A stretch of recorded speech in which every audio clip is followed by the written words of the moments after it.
one year to skinny the next, to fat to skinny, it's not because there's some debate about which heel structure is the most healthy for women's feet. It's because wearing fat heels in a skinny heel year shows everybody that you haven't contributed to that era as recently, so you're not as valuable as that person in skinny heels next to you, or more likely in some ad. It's to keep us buying new shoes. Advertisements and media in general plays a big role in this. Each of us in the U.S. is targeted with over 3,000 advertisements a day. We see more advertisements in 1 year than people 50 years ago saw in a lifetime. And if you think about it, what's the point of an ad except to make us unhappy with what we have? So 3,000 times a day, we're told our hair is wrong, our skin is wrong, our clothes are wrong, our furniture is wrong, our car is wrong, we are wrong, but it can all be made right if we just go shopping. Media also helps by hiding all of this and all of this. So the only part of the materials economy we see is the shopping. The extraction, production, and disposal all happens outside of our field of vision.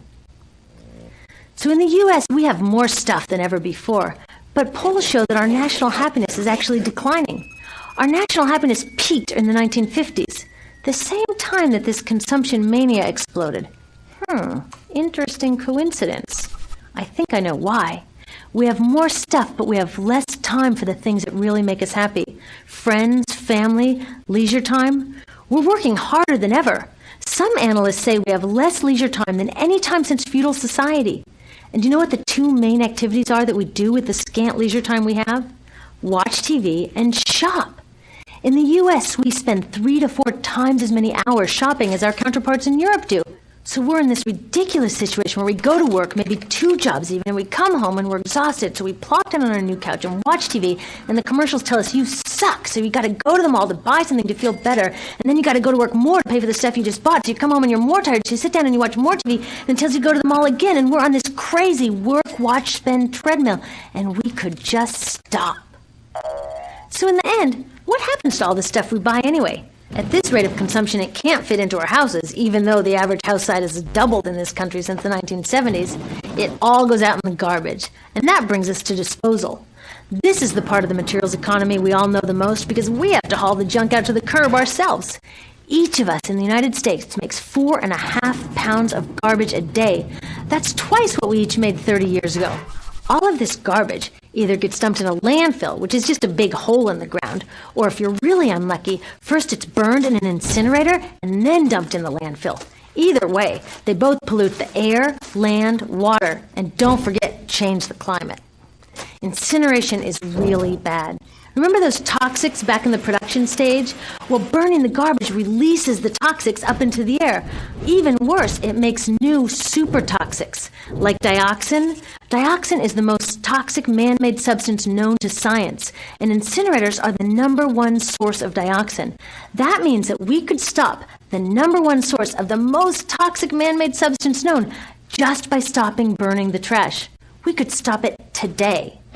Now, some companies don't want to deal with building landfills and incinerators here, so they just export the disposal too.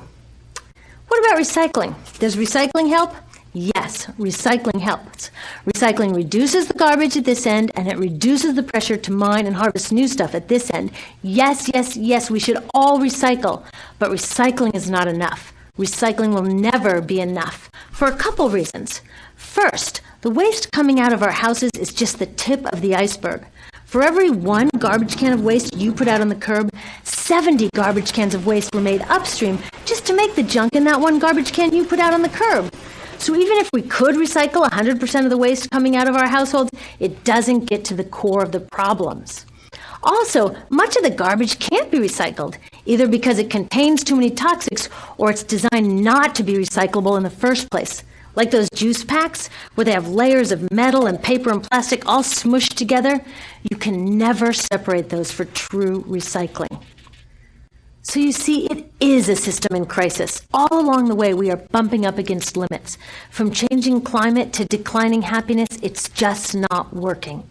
But the good thing about such an all-pervasive problem is that there are so many points of intervention. There are people working here on saving forests and here on clean production, people working on labor rights and fair trade and conscious consuming and blocking landfills and incinerators, and very importantly, on taking back our government so that it really is by the people and for the people. All of this work is critically important, but things are really going to start moving when we see the connections, when we see the big picture. When people along the system get united, we can reclaim and transform this linear system into something new, a system that doesn't waste resources or people. Because what we really need to chuck is that old school throwaway mindset. There's a new school of thinking on this stuff, and it's based on sustainability and equity, green chemistry, zero waste, closed-loop production, renewable energy, local living economies. It's already happening. Now, some say it's unrealistic, idealistic that it can't happen, but I say the ones who are unrealistic are those that want to continue with the old path. That's dreaming. Remember, that old way didn't just happen. It's not like gravity that we've just got to live with. People created it, and we're people too. So let's create something new.